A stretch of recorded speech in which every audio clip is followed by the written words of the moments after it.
السلام عليكم ورحمة الله وبركاته. طبعا زي ما انتم شايفين الفيديو بفكركم بالعيش اللي انا عملته. طبعا زي ما انتم شايفين كده بجد كان تحفة حلو جدا، وما كانش عندي خميرة. فبصراحة في حاجة انقذتني، رغيف العيش هو اللي انقذني. زي ما انتم شايفين كده بليت رغيف العيش وبليته، بعد كده ضربته في الخلاط بقى بالشكل ده. بصوا بقى هنعمل ايه. عندي بقى كيلو دقيق، وحطيت عليه العيش المبلول اللي احنا عملناه، وحطيت عليه كمان كوباية مية زي ما انتوا شايفين كده. ما حطيتش حاجة تانية، بس كوباية المية بتبقى دافية شوية. والعيش لما بليته بمية دافية، بحيث ان هو ايه، يشرب المية بسرعة، ما يبقاش يتعبني يعني.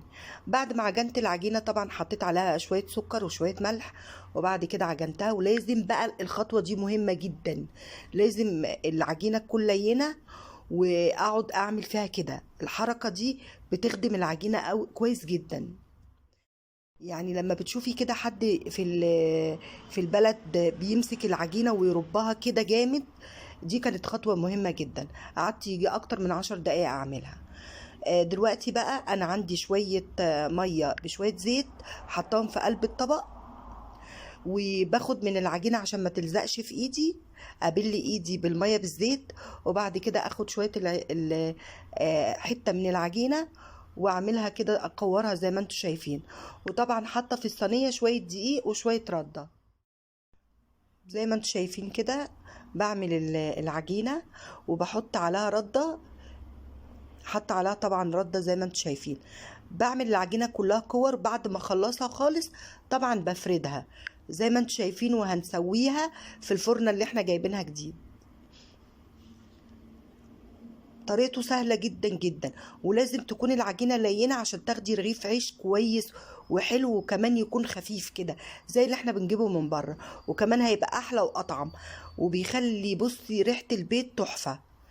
دلوقتي بقى هننزل نعمله.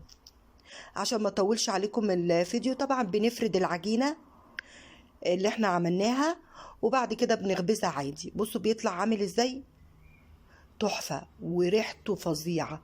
واللي خلى العيش بجد كده بأمانة الفرنة، يعني بصراحة بيسويه على طول، وما بياخدش وقت معاكي على طول خالص، يعني ما بياخدش وقت خالص.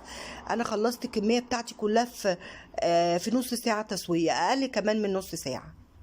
بصوا ما شاء الله، بيقب معايا. ده بقى ما شاء الله من الرغيف اللي احنا عملناه.